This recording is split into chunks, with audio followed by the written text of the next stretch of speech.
Breaker of this world's chain, we adore thee, whom all men love, spotless, taking man's form. O purifier, thou art above the gunas three, knowledge divine, not flesh, thou whom the cosmos wears, a diamond at its heart. Let us look deep in thine eyes. They are bright with the wisdom of God that can wake us from Maya's spell.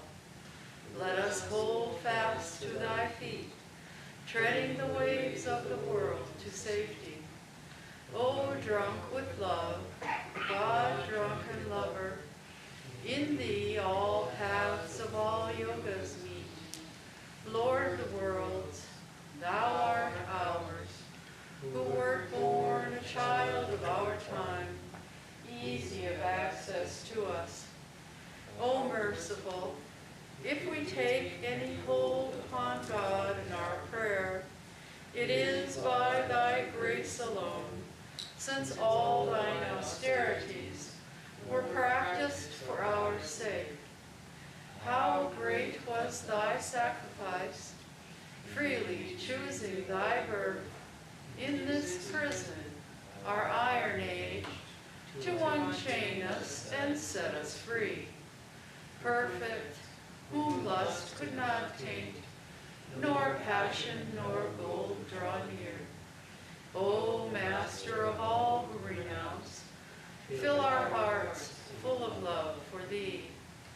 Thou hast finished with fear and with doubt, standing firm in the vision of God, refuge to all who have cast fame, fortune, and friends away. Without question thou shelterest us, and the world's great sea in its wrath seems shrunk to the puddle that fills a hoofprint in the clay. Speech cannot hold thee, nor mind, yet without thee we think not, nor speak. Love, who art partial to none, we are equal before thy sight. Taker away of our pain, we salute thee, though we are blind. Come to the heart's black cave, and illumine thou light of the light.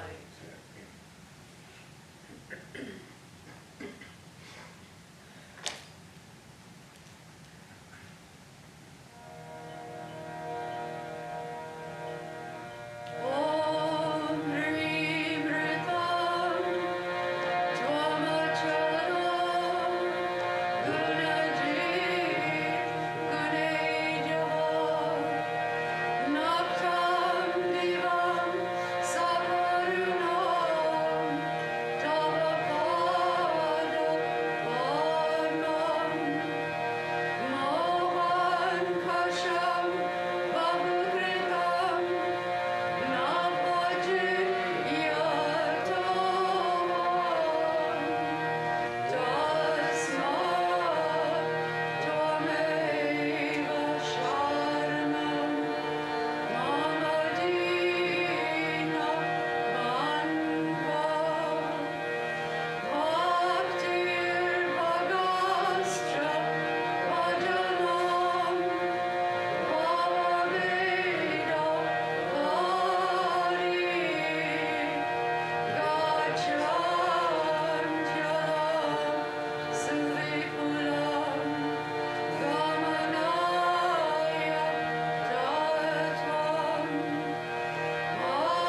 Om Stapakaya cha dharmasya sarvadharmaswarupine avatara varisthaya Ramakrishnaya te namaha. A very good evening to all of you. Happy New Year and also a blessed Kalpataru day. Today is that day, 136 years back, Sri Ramakrishna, when he was under treatment at the Kashipur garden house. That day, something happened which we call Sri Ramakrishna's being Kalpataru, wish-fulfilling tree. So a little bit of that incident as described in the Sri Ramakrishna and his divine play, we will read from there. After 70 days of his treatment in Calcutta at Shampukurbati, Sri Ramakrishna came to Kashipur garden house. And he was feeling a little better also. And sometimes the days he used to find it was a little comfortable for him, feeling well, better. He used to come down from the upstairs from his room and walk a little in the campus. The 1st January 1886, this incident happened. So we are reading from there. On 1st January 1886, the master felt better and expressed a desire to walk in the garden for a short while. Because it was holiday, the householder devotees began arriving at the Kashipur garden house after midday, individually and in groups. The master came down from upstairs at 3 p.m. There were more than 30 people talking amongst themselves inside the house and sitting under the trees in the garden. They all stood up reverently and bowed down when they saw him. The master went out through the western door of the hall, descended onto the garden path, and proceeded slowly southward to the gate. The devotees followed him at a little distance. When he reached the midpoint of the path between the house and the gate, the master saw Girish, Ram, Atul, and a few others under a tree on the west side of the path. They bowed down to him and came to him joyfully.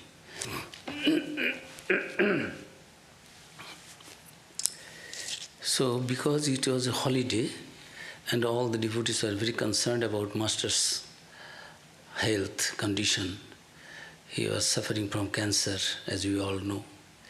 So, nearly more than 30 people came that day from a distance. They could not go to near Master's room, and from a distance they used to offer their pranams and also have some information. But they could not stay at home because all were concerned about Master's deteriorating health condition. So they came that day, and when Master came down and walking near them, they also, Girish Babu, that noted playwright, director, and wonderful devotee about whose devotion Sri Ramakrishna himself said, Girish's faith and devotion to me is 5 shike 5 ana, means it is more than 135%, like that. So these people were sitting there and talking. When Master himself came down, they also joyfully bowed down to him. Before anyone had spoken a word, the Master addressed Girish, asking him, quote, Girish, what have you seen and understood about me that makes you say all these things, that I am an avatar and so on, to everyone, wherever you go, unquote. Master could not say I, Master was showing Have you seen and understood showing his own body about this? That makes you spread this information to everyone that Sri Ramakrishna is an avatar, incarnation of God. What have you seen? Master asked, and unperturbed Girish knelt down at the master's feet, folded his hands before his raised face, and responded in a voice choked with emotion, and quote, "What more can I say of him? Even the sages, Vyasa and Valmiki, could find no words to measure his glory." Unquote. Vyasadeva is the author of our Gita, Bhagavata, and other 17 Puranas. So, through Mahabharata, it is also there. Mahabharata, he described and through Bhagavata, life of Sri Krishna, one of the incarnations. And Valmiki, another great sage and poet, says, he composed that Ramayana, Valmiki's Ramayana, the life story of Ramchandraji.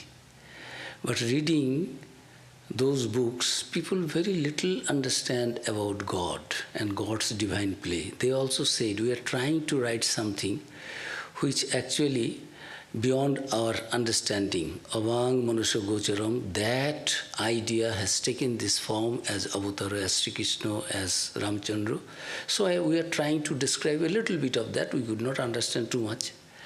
When Swami Vivekananda, after his coming back from the West, he was being requested by this Girish Babu. Girish Babu was telling, Swamiji, now we understand what Master said at that time, that you being the leader of the youngsters group and chief apostle of Sri Ramakrishna, now we understand Sri Ramakrishna's power is working through you.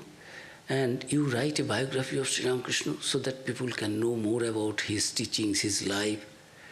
And Swami Vivekananda, world famous Vivekananda, lecturing here and there all over the world, writing so many things, books and letters, lecturing continuously on any subject and every subject. He, with folded hands, said, GC, Girish Chandraji, you ask me to catch a tiger, you ask me to go and jump in front of the crocodile, I can go.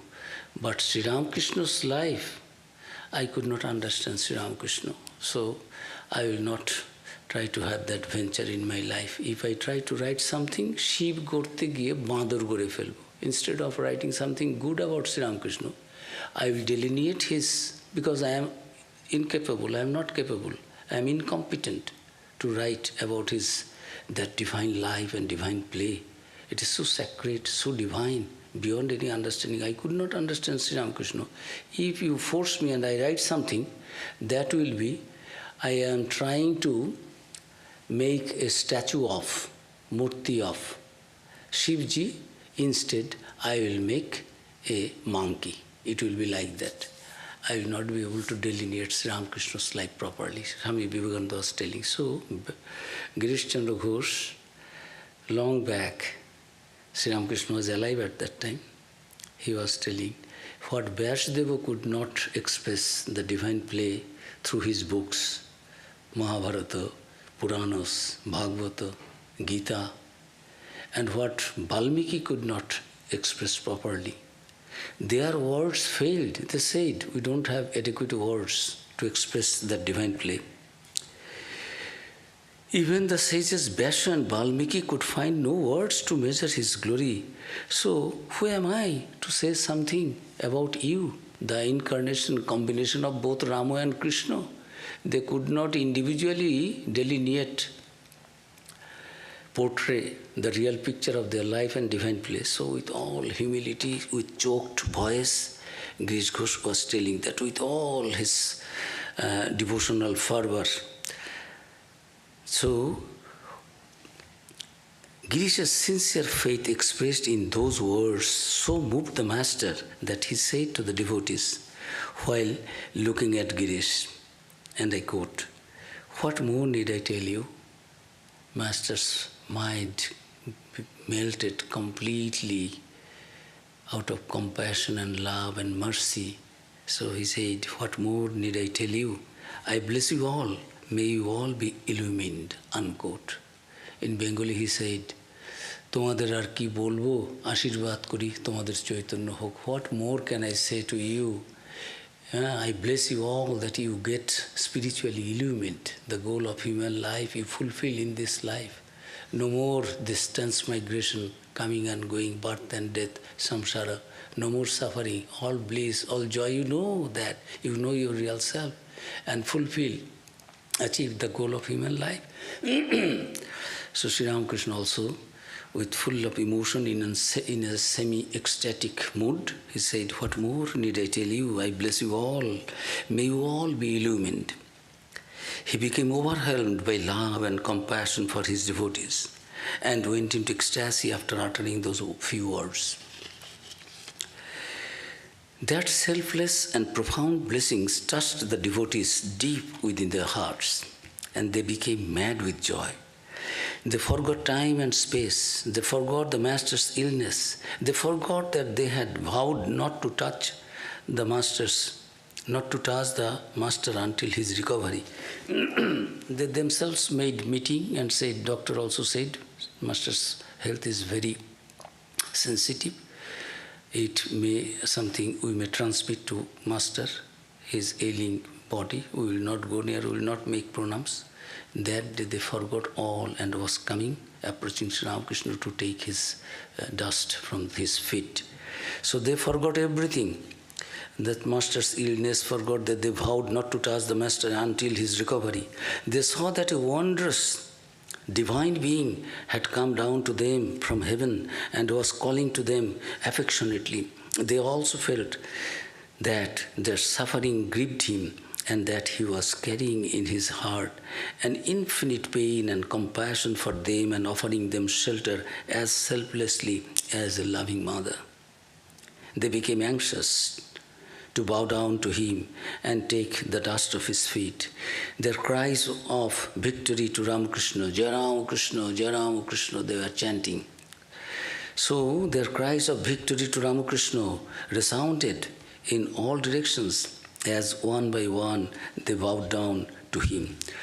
As they touched his feet, the ocean of the master's compassion burst through all bounds and created an astonishing phenomenon.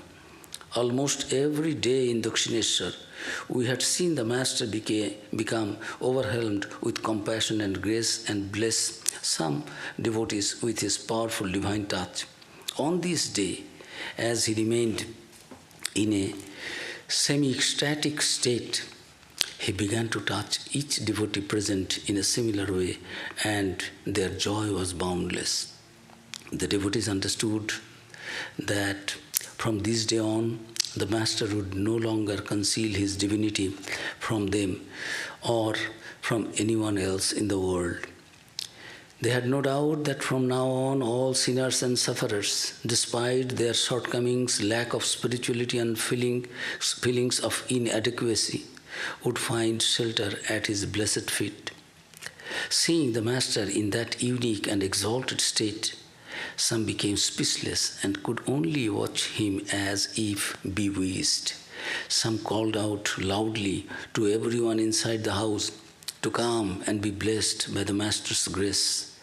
Others picked flowers from the garden and began to worship him, uttering mantras and showering him with flowers. When the master's ecstasy came to an end, after some time, the devotees calmed down.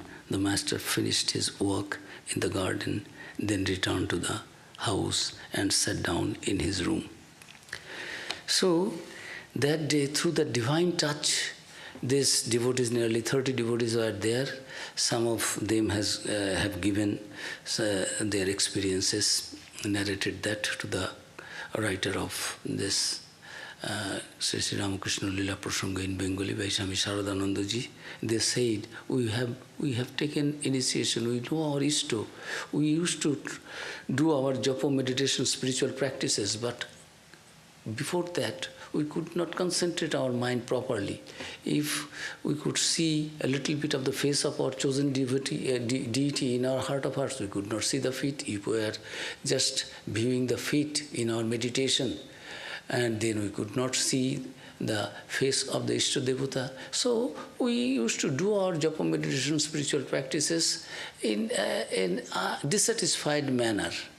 But that day, after having the touch of Sri Ramakrishna, we found that mind became calm and quiet, and the Ishta Devata was sitting in the lotus heart.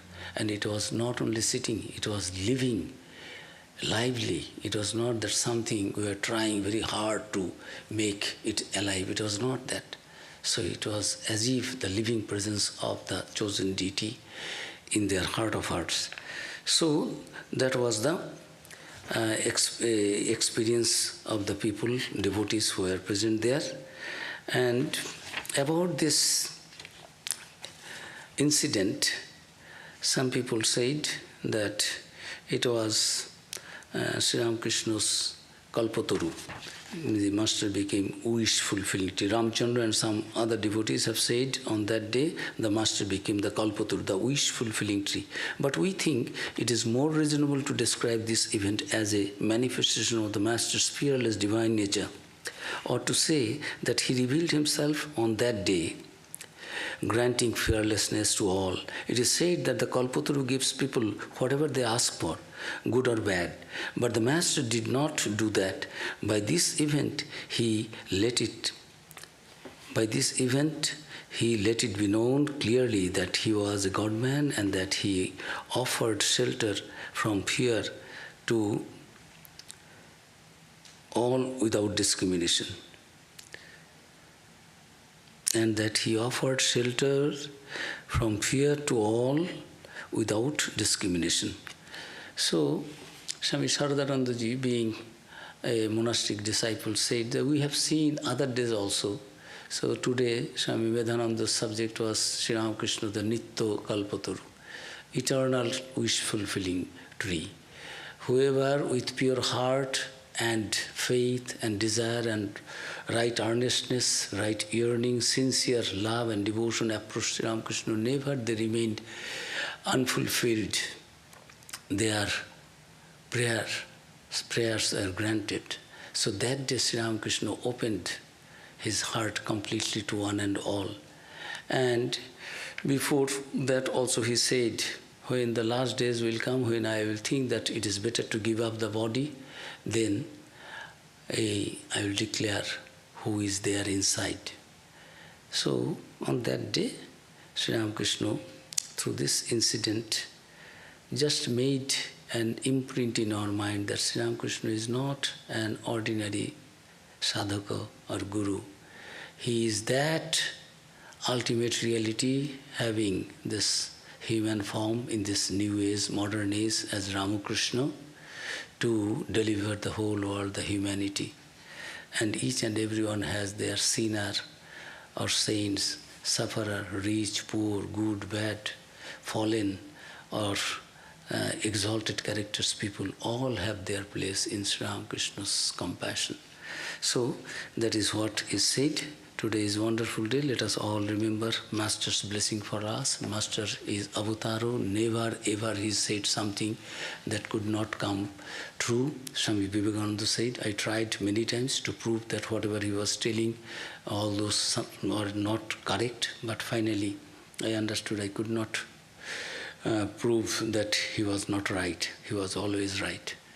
So Master said, I bless you all, that you all get illumined. Let us all strive hard and understand the gravity and significance of Master's blessings to his devotees.